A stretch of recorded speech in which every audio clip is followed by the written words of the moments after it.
Let's look at OpenStax College Physics, Chapter 8, Problem 45. Two identical pucks collide on an air hockey table. One puck was originally at rest. If the incoming puck has a speed of 6 meters per second and scatters to an angle of 30 degrees, what is the velocity, magnitude, and direction of the second puck? You may use the result that theta 1 minus theta 2 is 90 degrees for elastic collisions of objects that have identical masses. B. Confirm that the collision is elastic. Alright, so let's write down our knowns and unknowns and then draw a diagram. So we know that the two masses are identical. They have the same magnitude. So m1 equals m2, and I'm just going to call it m. We know that the second puck, v2 initial, was originally at rest. We know that v1 initial was 6 meters per second. And it scatters at an angle of 30 degrees. So I'll call this theta 1 is 30 degrees.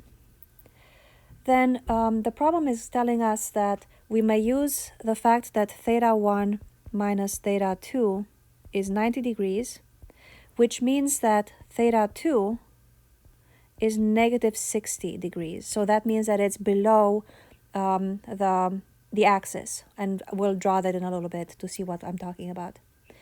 All right, so those are the things that we know.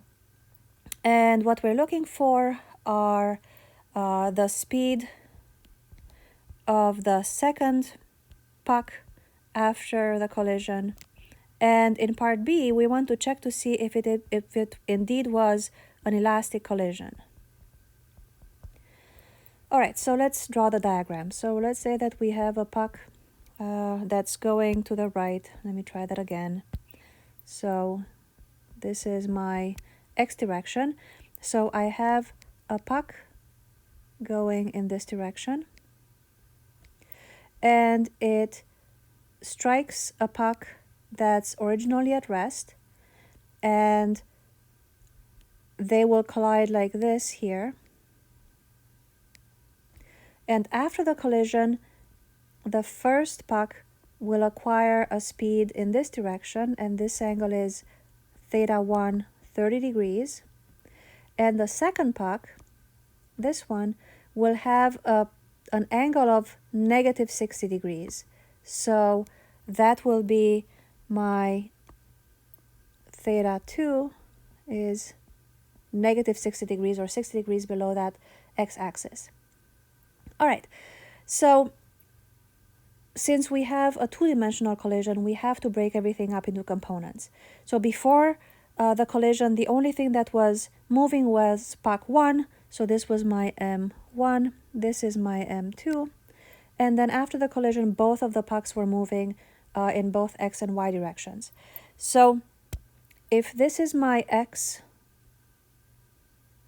this is my positive x, then this will be my positive y. So I have a component of the velocity of the first puck after the collision going up, and I have a y velocity of the second puck going down. So this will be my v2 final y. This will be my v1 final y. And then in the x direction, I have this being my v1 final x, and this will be my v2 final x. So there's a big mess there. I'm going to have to write this more neatly in variable form. So I will say that momentum is conserved. So that means that the momentum before the collision is equal to the momentum after the collision. So I will do that in both x and y directions. So in the x direction, I have momentum of puck 1, velocity 1 initial, plus m2 v2 initial equals m1 v1 final plus m2 v2 final. So I know that all the masses are the same, so I'm going to cancel all of these things out. And then I will use the angles to figure out what the components are in the x and y directions. So I have v1 initial in the x direction is just v1. So that's v1 initial.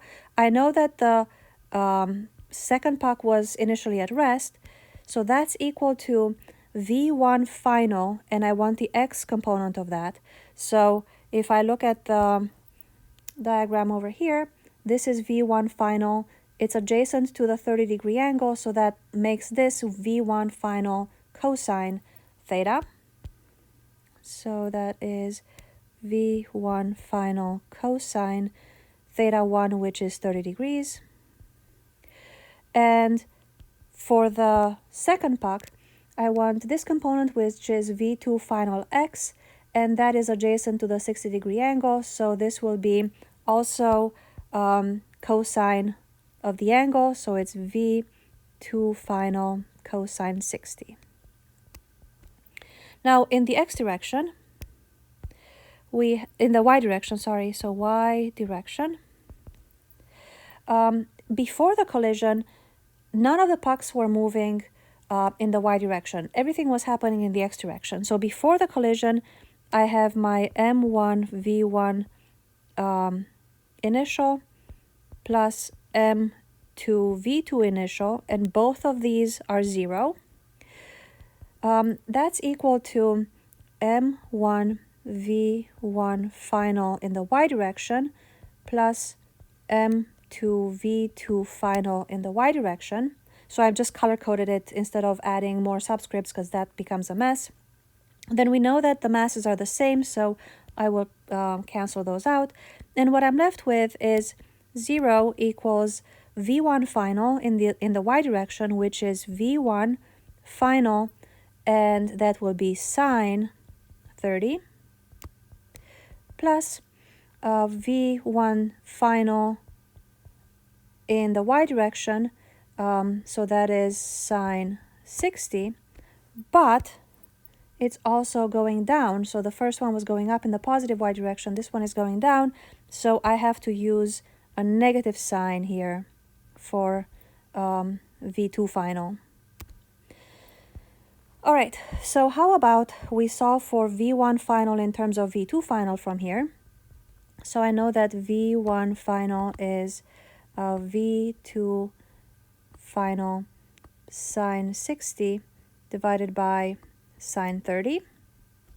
And we're going to plug this into that equation. And what we'll get is v1 initial equals v1 final. So that was v2 final sine 60 divided by sine 30 times cosine 30 plus v2 final cosine 60. So I can factor out the v2 final.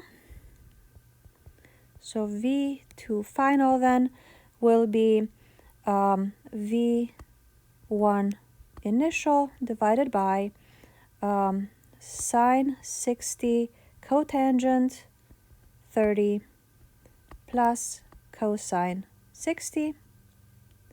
And I know that v1 initial is 6, so when I plug in the numbers into my calculator, I end up with 3.00 meters per second. So I know what v2 final is. Now, I can also calculate v1 final from this equation over here. So v1 final is 3 times sine 60 divided by sine 30. And when I plug those numbers in, I end up with 5.2 meters per second. So I know v1 final as well. I wasn't looking for it, but in the second part, we're asked to show that indeed this collision was elastic. So the way to test for that is to check whether the kinetic energy before the collision equaled the kinetic energy after the collision. So kinetic energy initial equals kinetic energy final would say that 1/2 m v1 initial squared plus 1/2 m v2 initial squared equals 1/2 m v1 final squared plus 1/2 m v2 final squared. So all my terms have 1/2 m in them. So I'm going to cancel all of these things out. Let's cross the m's here as well. And I'm left with v1 initial squared plus 0 equals v1 final squared plus v2 final squared. And v1 initial squared was 6 meters per second quantity squared, and that was equal to v1 final squared, which was 5.20 meters per second quantity squared plus 3 meters per second quantity squared. And it turns out that yes, 36 equals 36, so my kinetic energy is conserved, which means then that indeed this collision was an elastic collision.